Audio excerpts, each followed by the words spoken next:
Oui, bonjour. Marc Julien, CEO, enfin en fait co-CEO de Diabloop.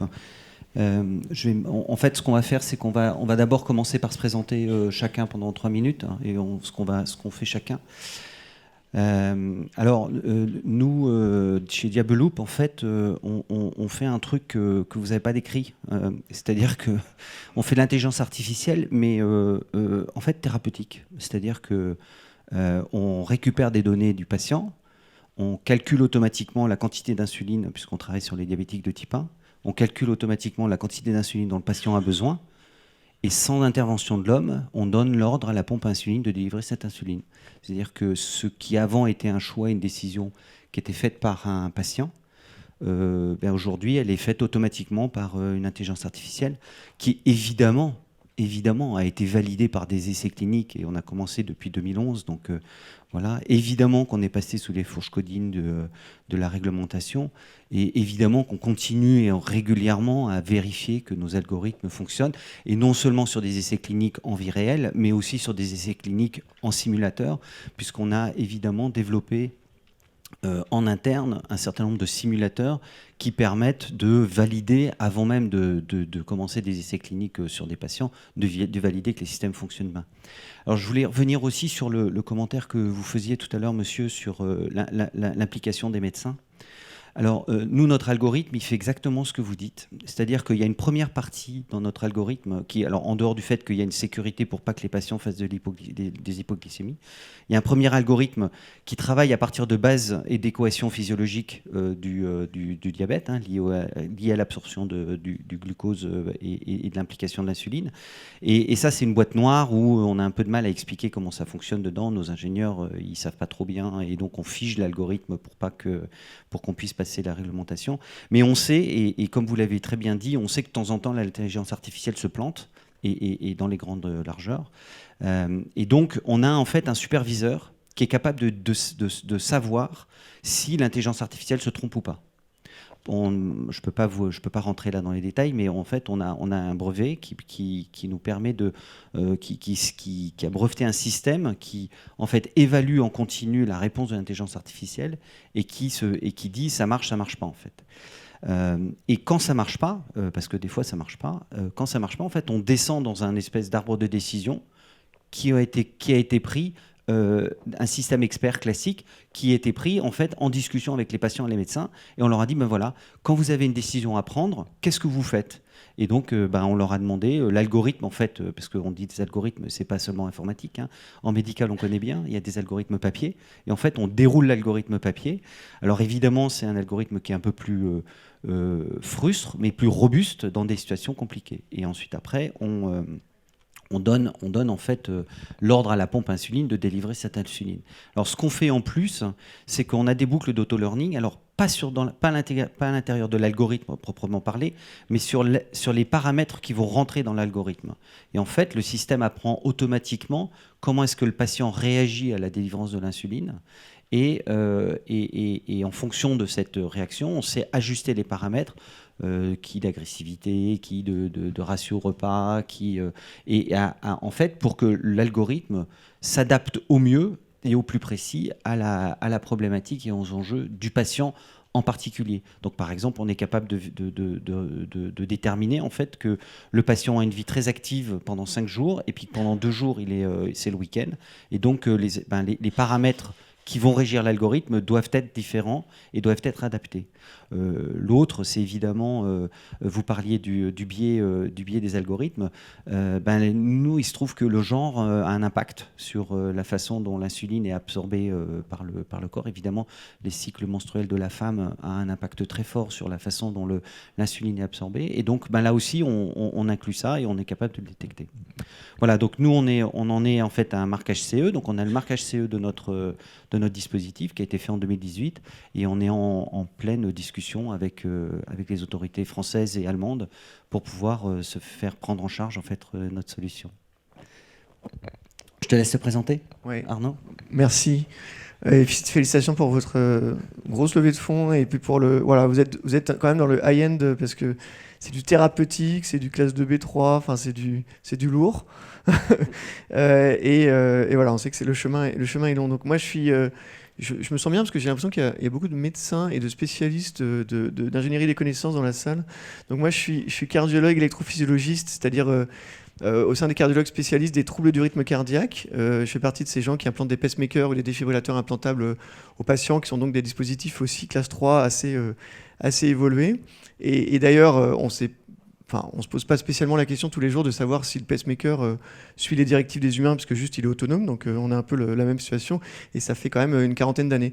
Mais au-delà de ça, je suis aussi, je suis toujours un petit peu chercheur en IA au sens large, au sens ancestral du terme, et donc j'ai reconnu un certain nombre de gens qui parlaient d'ingénierie des connaissances en le disant ou sans le dire, en parlant de système expert. Et donc, c'est quelque chose qui est familier. Je ne sais pas s'il y aura un deuxième round de questions sur ça, on verra. La société Implicity est une société qui conçoit deux choses et qui est une société qui cherche à résoudre le problème que moi j'avais comme professionnel de santé. C'est souvent comme ça, quand un médecin crée une boîte, c'est pour résoudre son propre problème après avoir une frustration qui a duré un petit peu trop longtemps. Nous, dans le domaine des pacemakers et des défibrillateurs implantables, ce qui est arrivé, c'est les nouvelles technologies de la communication. On était sur des dispositifs autonomes, et puis ces dispositifs sont devenus communicants. Et puis on s'est rendu compte, plutôt par hasard que par une volonté forcément très, très claire, que le télésuivi, c'est-à-dire le fait de suivre les données du patient à distance, en ayant une boîte au domicile du patient qui envoie les données tous les jours, plutôt qu'en allant tous les 6 mois avec un gros ordinateur récupérer ces données, ce qu'on fait habituellement depuis des dizaines d'années, eh ben, le télésuivi baissait la mortalité des patients à 1 an jusqu'à 40%. Autrement dit, avait un impact sur le patient qui était du même ordre que le dispositif. Et ça, c'était pas forcément quelque chose d'attendu. Et c'était sur des données très solides, des études multicentriques de plusieurs milliers de patients randomisés, ou des cohortes de patients de 150 000 patients. Donc on commence à avoir un impact important. Et du coup, on s'est dit qu'il allait falloir s'y mettre dans un contexte où les professionnels de santé, les médecins qui suivent tous ces patients, donc c'est des milliers et des milliers de patients, en France de l'ordre de 400-500 000 patients sont concernés potentiellement, un dixième à peu près sont télésurveillés. Ça signifie que quand vous êtes professionnel de santé, vous ne voyez pas vos malades parce qu'ils sont chez eux, mais vous avez une espèce de tuyau là, haut débit, branché sur tous les serveurs des fabricants, et puis vous devez récupérer toutes ces données, aller vous connecter au serveur de chaque fabricant, et vous devez regarder toutes ces données et les analyser et en tenir compte, parce que si vous ne le faites pas, vous traitez mal votre patient du coup, puisque vous ne faites pas la télésurveillance. Et ça veut dire qu'il y a un nouveau métier qui est en train d'arriver pour les médecins, qui n'est pas juste est-ce que j'ai envie d'utiliser de l'IA parce que c'est cool et puis ça va améliorer la manière dont je fais de la médecine, qui est est-ce que là j'ai une solution au fait que j'ai des données qui arrivent par wagon et que je dois traiter parce que la preuve du bénéfice clinique a été démontrée. Donc dans notre cas, voilà, on en est là. Et donc Implicity, on fait deux choses. Premièrement, on fournit une plateforme qui va récupérer les données de façon plus efficace auprès des fabricants et du dossier médical du patient pour les exposer et pour déjà obtenir un gain de temps. Parce que le simple fait d'aller se connecter sur les serveurs des fabricants prend un temps fou. Du coup, les hôpitaux, aux États-Unis, ils embauchent des wagons d'infirmières, et puis en France, ils en ont une et demie ou une demi, ça dépend. Et puis du coup, il y a un vrai problème de scalabilité. Donc on leur amène un outil de scalabilité. En France, aujourd'hui, on est déployé auprès de 45 hôpitaux, à peu près sur, on va dire, un tiers du marché. Et on développe des algos d'IA, ce qui nous intéresse un petit peu plus, qui sont de deux types. Des algos de productivité qui visent à soutenir cette activité qui est une activité de production de soins, mais qui est une activité finalement de prise en compte de la data qu'on veut automatiser. Et donc il y a plein de manières pour le faire. Et on veut automatiser les tâches les plus déterministes finalement, ou les plus time consuming, qui prennent le plus de temps aux personnels paramédicaux ou médicaux. Bon. Et le deuxième niveau, bien sûr, c'est de rajouter des éléments nouveaux, c'est de faire de la prédiction. Et donc ça, c'est le cas un peu plus classique qu'on voit. Arriver à prédire des choses en rapport avec le pronostic, en rapport avec des choses que l'humain sait plus ou moins faire, ou faire mieux que l'humain. Et donc ça, c'est le cas un petit peu plus général. Et la particularité, et c'est un point sur lequel je reviendrai sans doute, c'est le fait que la nouvelle réglementation MDR européenne, finalement, nous place dans une situation un peu bizarre par rapport aux États-Unis, où les Américains sont beaucoup plus pragmatiques dans certains cas, et où certains algorithmes déterministes basés sur des recommandations de sociétés savantes, aux États-Unis, peuvent être hors clearance FDA, totalement, c'est-à-dire ne pas être des dispositifs médicaux dans l'aide à la décision médicale, là où aujourd'hui, en Europe, ils sont passés de classe 1 à 2A. Donc on est dans une situation un peu paradoxale où les États-Unis, potentiellement dans certains cas, sont plus simples, même si généralement c'est très complexe. Merci. Et donc moi je suis le directeur technique de Semeya, qui est une start-up un peu plus jeune. Je crois qu'on est des plus matures aux moins matures. Nous on développe des outils d'aide pour permettre aux médecins de suivre leurs patients. Alors dans différentes pathologies, le cancer du sein, la greffe de rein, les maladies psy aussi. Et on fait donc un dossier patient qui va permettre le télésuivi. Donc on va chercher la manière la plus automatisée possible des données sur ces patients pour les présenter de manière simple, bien structurée aux médecins. Et on fournit un petit compagnon et une petite application pour les patients pour qu'ils puissent interagir avec son médecin, retrouver ses ordonnances, remonter ses effets secondaires, ce genre de choses. Et alors, on a, même avant le démarrage de Semeya, fait un constat assez simple, c'est que faire du suivi, c'est un peu le cas que tu décrivais, faire du suivi de patients, ça a un impact positif. Il y a quand même maintenant beaucoup d'études qui montrent clairement ça. Le problème, c'est qu'il n'y a pas suffisamment de temps médecin pour faire ça. Donc on s'est dit, et en revanche, il y a des moyens. C'est ça qui est aussi assez paradoxal, c'est que les assurances publiques se rendent compte que, et dans tous les pays, c'est intéressant de mettre de l'argent sur ces questions-là pour derrière faire des économies assez conséquentes. Par exemple, mon patient va pas retomber en dialyse, va pas perdre son greffon. Mais le problème, c'est que les néphrologues, ils ont simplement pas le temps de suivre tous leurs patients le plus efficacement et autant qu'ils l'aimeraient. Donc nous, on s'est dit, il y a peut-être quelque chose à faire justement avec l'IA. Et on s'est dit, on a une grosse base de données qui est super intéressante en France, qui est très peu biaisée, qui est centralisée, dans laquelle il y a des informations qui sont très fiables, mais qui n'est pas tout à fait une base de données médicale ou clinique. En tout cas, c'est le SNDS, donc c'est les données massives de remboursement de l'assurance maladie. Et on s'est dit, sur ces données-là, on va essayer d'aller faire des prédictions, par exemple dans le cancer du sein, de l'observance des patientes. Ça tombe bien puisque cette base de données, elle contient tous les remboursements sur les actes médicaux, et quand ça parle de pharmacie, c'est très très précis. On sait le nombre de boîtes achetées, ce genre de choses. Donc c'est un bon proxy sur l'observance des patientes. Et c'est la première étude qu'on a fait, le premier travail sur ces données du SNDS, et ça date d'il y a à peu près 2 ans. En partenariat avec la CNAM, et on s'est rendu compte que c'était très très prédictif, ça avait un caractère prédictif très fort. Donc on s'est dit, on va essayer de mettre ça dans les mains des médecins, d'où ces dossiers patients qu'on met en place, sur lesquels on va rajouter cette couche de machine learning qui va nous donner des prédictions sur un certain nombre de risques. Donc ça peut être hospitalisation, observance du patient, ça peut être justement des choses assez spécifiques, perte de greffon, et on se rend compte que ça marche bien. Voilà, mais forcément, qui dit aide aux médecins dit DM. Donc on est aussi DM depuis quelques mois. Alors nous, on est classe 1 pour l'instant. Ça va évoluer. On a eu un peu de répit là, il y a quelques semaines. Voilà. Alors, nous, on n'a pas de médecin dans l'équipe, donc voilà, moi je suis ingénieur de formation, je suis vraiment le technicien de la bande, donc celui qui va donner un peu le point de vue. Je vais essayer de me faire un peu le porte-parole de l'école, justement de la data science, qui est assez agnostique du champ de domaine dans lequel elle va appliquer. Et moi, je parle régulièrement avec des data scientists qui pensent que pour faire des modèles prédictifs, on n'a pas besoin de connaître le domaine dans lequel on travaille.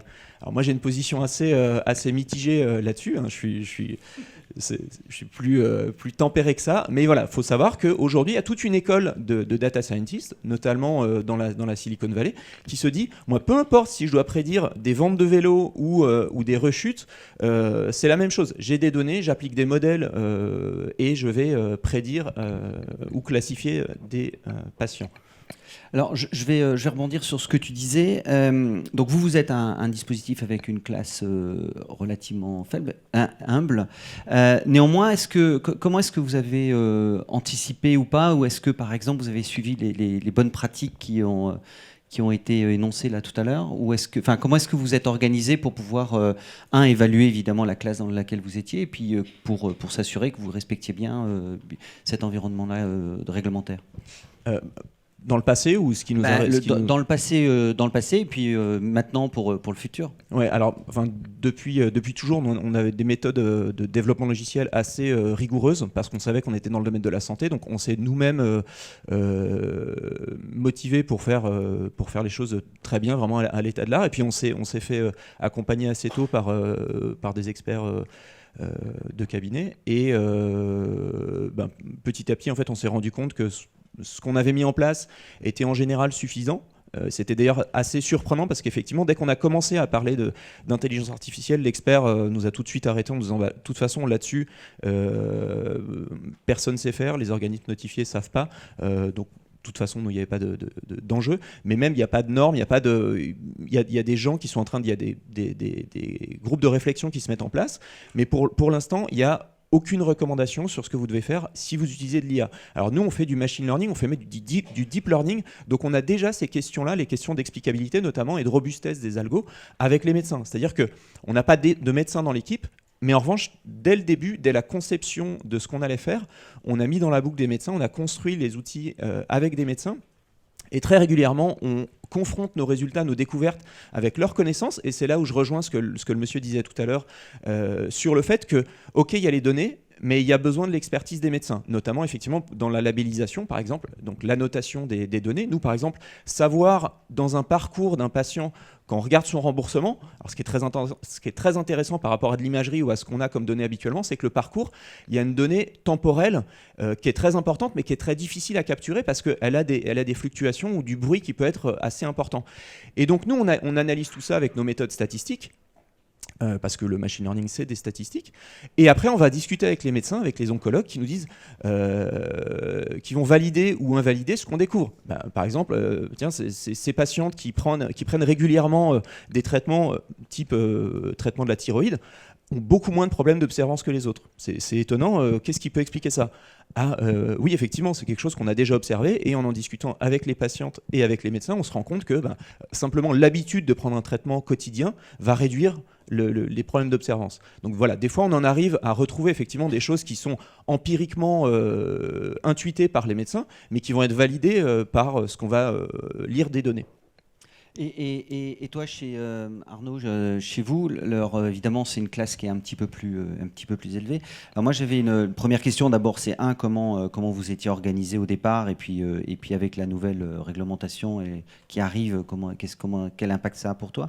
Mais aussi, un peu comme pour nous, l'intelligence artificielle, c'est aussi un logiciel qui évolue régulièrement. Et comment est-ce que vous organisez pour que vous puissiez donner à vos patients les dernières mises à jour de vos systèmes, et puis moi j'en parlerai après derrière. Alors ouais, excellente question. Alors nous, aujourd'hui on a plusieurs IA en cours de développement et de marquage CE, mais qui sont pas encore sur le marché. En revanche, on a une plateforme donc de récupération de données à destination des médecins qui est déjà commercialisée auprès des hôpitaux, qui n'est pas un dispositif médical, qui n'a pas besoin de l'aide, qui pourrait éventuellement être poussé en classe 1 pour des raisons marketing, je ne sais pas. Mais en revanche, la particularité, c'est que quand on a créé la société, donc c'est il y a 3 ans, c'est tout jeune, il me paraissait évident qu'on allait aller dans cette direction et que ça servait à rien d'attendre qu'on ait un dispositif marqué CE ou FDA approved pour commencer à s'organiser. Et ce qu'on a fait, ça a été d'emblée, alors qu'on était 7-8 dans la société, de prendre quelqu'un à temps plein sur le réglementaire pour gérer le système de management de la qualité. Autrement dit, de passer la certification ISO 13485 d'emblée, alors qu'on était une boîte pré-revenu extrêmement petite. Chose que je ne regrette pas du tout, parce que ça a été quelqu'un qui a pu monter en compétence auprès de nous, parce que, comme tu l'as très bien dit, il y a beaucoup d'incertitudes, et notamment dans le logiciel dispositif médical. Il y a très très peu d'experts, de consultants qui l'ont fait, puisque aucune boîte l'avait fait quasiment. Donc, de toute façon, et la réglementation change. Donc on a la chance, quelque part, d'arriver à un moment où, maintenant, ça y est, on connaît, en tout cas sur le papier, la réglementation. Donc il manque de la jurisprudence, mais voilà, les trucs sont écrits. Les règles de la loi là, sont dans le marbre, donc bon, on sait à peu près à quoi s'attendre. Donc on peut partir de ce socle et on peut être à peu près sûr que ça ne va pas changer tout de suite. Donc nous, ce qu'on a fait, et c'est aussi lié au fait qu'on était dans un écosystème en lien avec les fabricants de dispositifs médicaux, les fabricants de hardware, ça a été de nous hisser à un niveau de qualité proche du leur, parce qu'en fait, on ne peut pas juste exister dans cet écosystème sans avoir un minimum de garantie de sérieux. Et donc finalement, le management de la qualité, c'est pas que cocher une case pour le marquage CE, c'est juste avoir des process en interne parce qu'on s'occupe de santé. Et puis du coup, on a accordé l'importance. Et sur ta deuxième question, sur le phasage, du coup, on l'a pas encore fait maintes fois, mais on a quand même un algo marqué CE classe 1 aussi, comme vous, qui sera du 2A, même si on a appris maintenant qu'on va pouvoir avoir quelques années de répit. On l'a appris il y a 4-5 jours, là. Autrement dit, que les dispositifs classe 1 qui devraient tomber dans du 2A vont pouvoir rester classe 1, c'est ceux qui sont déjà sur le marché pendant 4 ans. Ce qui ne veut pas dire que les sociétés comme nous vont se reposer dans un coin, mais plutôt qu'on va avoir un petit peu de souplesse au niveau des organismes notifiés, ce qu'on a de toute façon depuis plusieurs années. Là-dessus, moi, il y a quelque chose sur lequel je ne suis toujours pas très au clair, c'est qu'est-ce qu'une modification substantielle de mon algorithme. Puisque ce qui est bien dans la loi, c'est qu'on peut utiliser des termes très précis. Ce qui est moins bien, c'est qu'ils ne sont jamais définis, par ailleurs. Oui. Et donc, ils sont généralement définis a posteriori par les contentieux et les jurisprudences. Donc, voilà, je suis preneur de toute compréhension de ce sujet. Alors, nous on a... pareil, hein, nous, on a été créé en 2015. Je pense que notre salarié numéro 5 ou 6, c'était en fait notre responsable qualité réglementaire. Et après, évidemment, donc ça, on regroupait médecins et scientifiques. Et la première chose qu'on ait faite, c'est prendre contact avec tous les organismes notifiés, avec des gens de qualité réglementaire, pour comprendre comment un système qui automatise le traitement du diabète, donc sans intervention de l'homme, allait pouvoir être certifié et dans quelle classe on allait être. Alors, c'était assez clair qu'on serait classe 2B et maintenant classe 3. Et donc, avec toutes les contraintes que ça a intégrées. Et donc, aujourd'hui, si on est 70, on doit avoir plus de 10 personnes qui sont en qualité réglementaire et qui ne font que ça. Et qui travaille à comprendre avec l'organisme notifié, qui est d'ailleurs le TÜV Rheinland, donc qui est un des rares à être passé sur la MDR, à comprendre comment est-ce qu'on va faire pour, effectivement, nous on a 2 enjeux majeurs dans le règlement dans le futur. Le premier, c'est que on a notre logiciel, notre intelligence artificielle s'améliore de mois en mois, à travers des essais cliniques, à travers des essais sur des simulateurs, et que chaque fois qu'on veut faire un changement de ce logiciel, on est obligé de passer par les fourches codines de la réglementation. Et donc on a, et c'est dramatique de le dire, on a des patients qui vont mourir parce que la réglementation est trop lente pour qu'on puisse appliquer notre logiciel.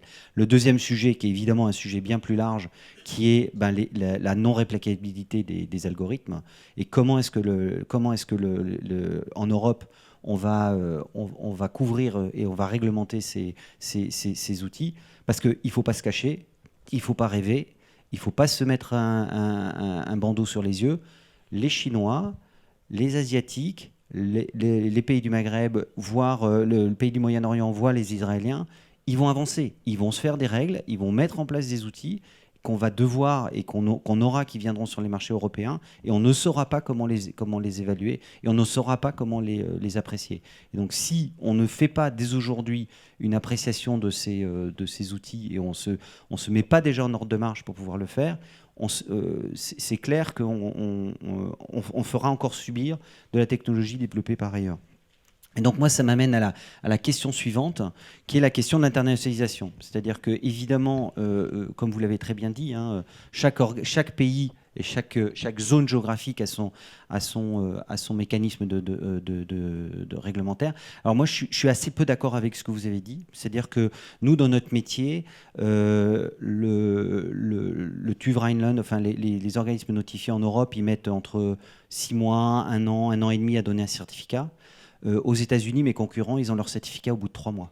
C'est-à-dire qu'ils déposent leur dossier et entre 3 à 6 mois après, ils ont leur certificat. Et pas sur des outils qui sont habituels. Hein. C'est du de novo, c'est-à-dire que c'est une redéfinition complète d'un nouveau produit. Ils ont leur certificat en 3 à 6 mois.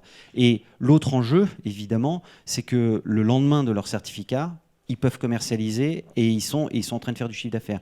Donc on se met tout seul en Europe une balle dans le pied pour nous entreprises, qui est que on perd un temps infini à brûler du cash sans pouvoir faire de business parce que la réglementation est très lourde et parce que les processus de remboursement sont très longs. Et un des enjeux, évidemment, c'est qu'aux États-Unis, c'est un seul pays, alors qu'en Europe, on est 27 pays. Alors, donc voilà, donc nous comment on a fait, hein, c'est pas compliqué. On est, depuis le début aussi, on parle avec la FDA, que ça a été des discussions off dans l'heure de congrès. Et maintenant, depuis le début... maintenant, ça fait 1 an et demi, on est en processus de discussion pour pouvoir préparer notre dossier et on espère, pareil, on a recruté les gens qui étaient capables de le faire assez en amont. Alors, je ne sais pas comment vous étiez-vous organisé, si vous avez déjà regardé le marché américain. Alors, nous on est un peu jeunes, mais on commence déjà à regarder ce qu'il faut faire pour y aller. On commence déjà à s'intéresser, oui, effectivement, à d'autres secteurs, enfin d'autres continents. Mais je suis d'accord avec toi sur le fait qu'il va falloir réglementer, il va falloir se poser des questions pour faire en sorte que l'IA soit mieux testée dans les futurs DM, sans mettre des contraintes qui vont ralentir le développement des startups françaises et européennes en général d'ailleurs.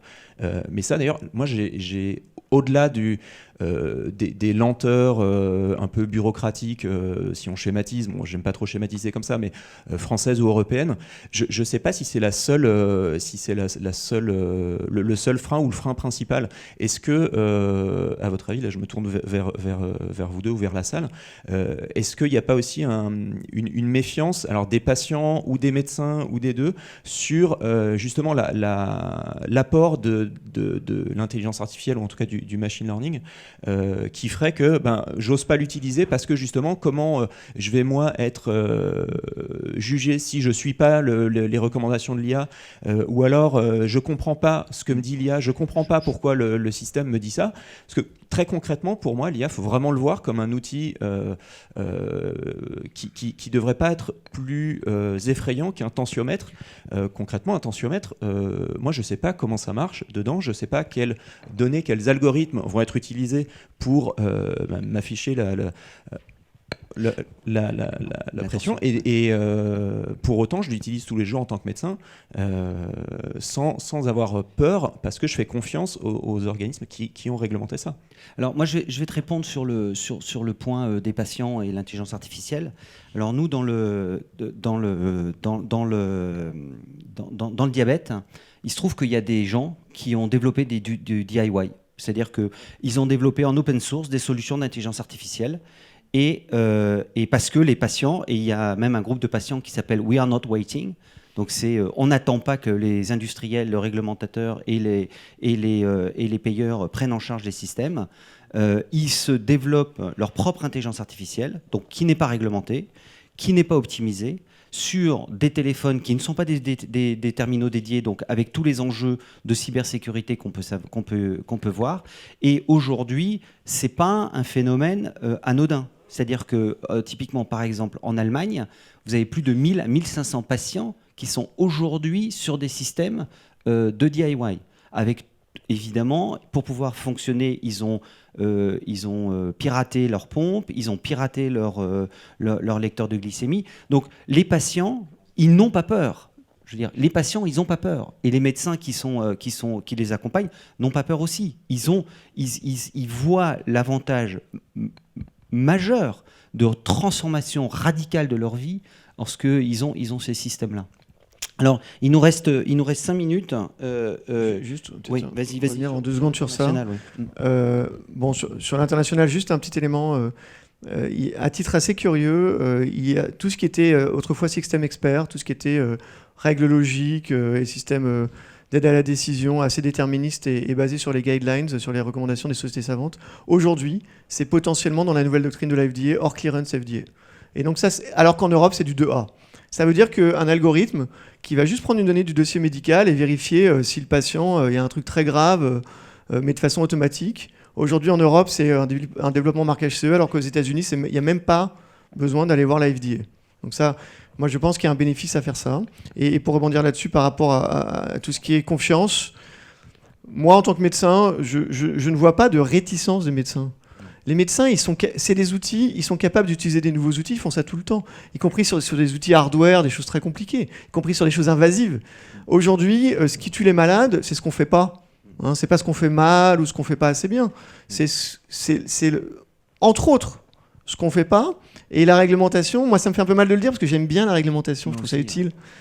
Mais maintenant que je suis du côté à la fois médecin et industriel, en fait on voit aussi les gens qui vont mourir peut-être pas, mais enfin qui vont être mal soignés parce qu'on n'avance pas, quoi. Et donc c'est un peu perturbant de se dire, ok, à quel est le niveau, quelle est la hauteur qui va s'accumuler de dispositifs dont ils savent qu'il y a un bénéfice patient. Voilà. Et donc il y a les patients qui peuvent briser la glace là, pour aller le faire eux-mêmes, mais ça c'est dangereux aussi du coup. Donc on se demande comment on les accompagne, ceux-là.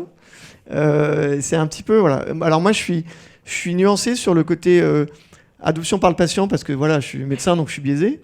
Mais il y a un article assez récent sur l'Apple Watch qui était intéressant, qui disait l'Apple Watch, bon c'est bien, ça fait du diagnostic, tout ça. Ils ont réussi un peu à magouiller sur le fait de mettre pas la montre mais le logiciel comme dispositif médical. Enfin bon, ils ont été assez malins.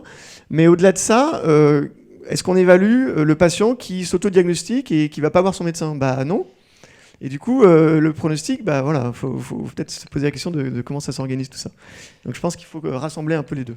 Alors, moi je pense que ce que vous entendez là de nous, c'est que c'est pas qu'on est contre la réglementation, au contraire. On est pour la réglementation parce que ça protège les patients, ça protège les médecins et ça protège l'ensemble du système médical dans lequel on est. Donc on est pour la réglementation et on est pour s'assurer que tous les dispositifs qu'on est en train de mettre en place sont validés, testés et qu'ils sont safe pour les patients. Et d'ailleurs, tous ces systèmes DIY, les médecins viennent nous voir, les payeurs viennent nous voir en nous disant quand est-ce que vous pouvez mettre à disposition votre système qui pourra remplacer le système DIY. Et on est bien conscient que c'est bien sur des systèmes réglementés que on pourra fonctionner. La seule chose qu'on dit, c'est qu'il faut faire attention, comme vous faisiez dans votre benchmark, il faut faire attention que si on veut se protéger et si on veut que l'Europe continue à avoir un mécanisme qui soit adapté à la réponse à la demande des patients, il faut être suffisamment rapide parce que sinon les patients vont aller plus vite que nous.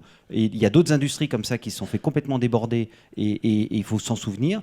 Et deux, il faut aussi être suffisamment rapide parce qu'il y a d'autres pays et d'autres zones géographiques qui vont nous imposer leurs normes et nous imposer leur réglementation et qui ne seront pas ce que nous, Européens, on avait envie de faire, c'est-à-dire protéger les données privées de santé des patients. On ne veut pas les partager, on ne veut pas. C'est quelque chose qui est important. La RGPD, c'est une bonne chose.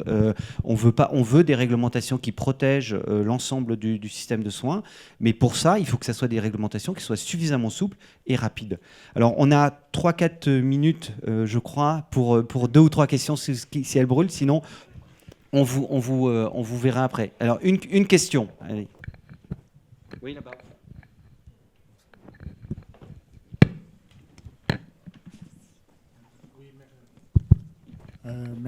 Merci pour votre présentation. Nous ne sommes pas, moi personnellement, je ne suis pas contre l'intelligence artificielle. Ma formation, c'était l'intelligence artificielle, la construction de bases de connaissances, les moteurs d'inférence. Oui. Il y a un certain nombre de maladies qui sont bien modélisées. Le diabète, l'électrophysiologie, beaucoup de la dialyse.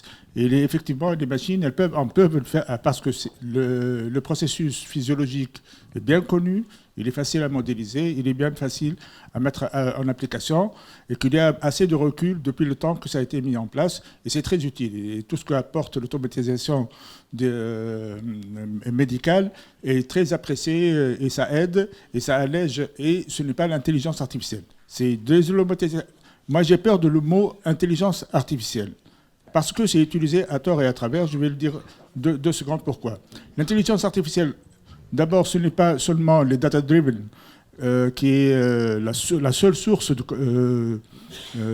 pour construire les bases de connaissances. Je me répète, mais c'est comme ça. Et donc ça, c'est un premier point. Deuxièmement, tant que comme c'est vendu maintenant, ça fait peur. Moi, j'aime bien un système qui s'explique, que je connais, que des processus bien connus, et que quand vous faites le suivi des patients chez eux, c'est une avancée pour la médecine. Pour tout, pour la médecine, le gestionnaire, l'assurance maladie, et ainsi de suite. Donc ça, ce sont des choses importantes. Vous avez pointé 2 choses.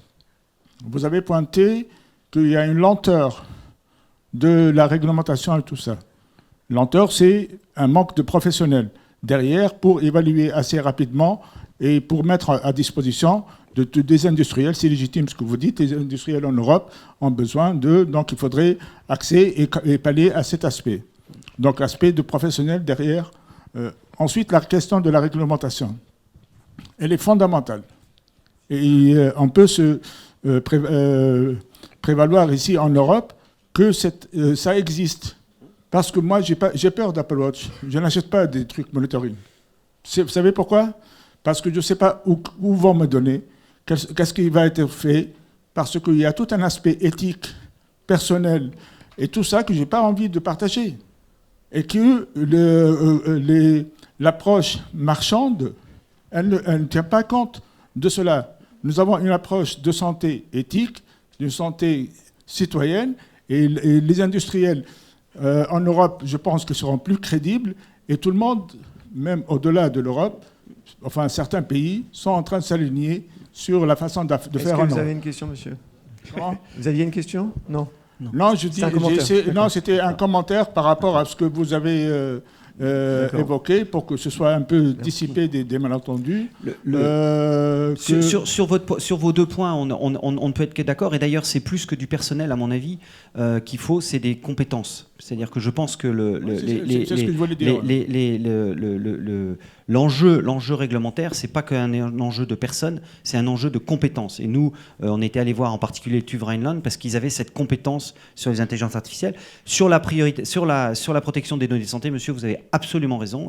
Alors là, on est bien d'accord. La donnée santé appartient au patient et on ne peut rien faire sans que le patient nous donne une autorisation. Et en Europe, on est protégé sur ces enjeux-là. Écoutez, je crois qu'il faut céder la parole. Voilà, donc on est à votre disposition après lors du déjeuner, si vous le souhaitez, pour répondre à vos questions. Et simplement, en 10 secondes, pour ma collègue, ma confrère radiologue, je vous invite à lire le papier de Price dans JAMA de octobre 2019 sur tout ce qui est liability.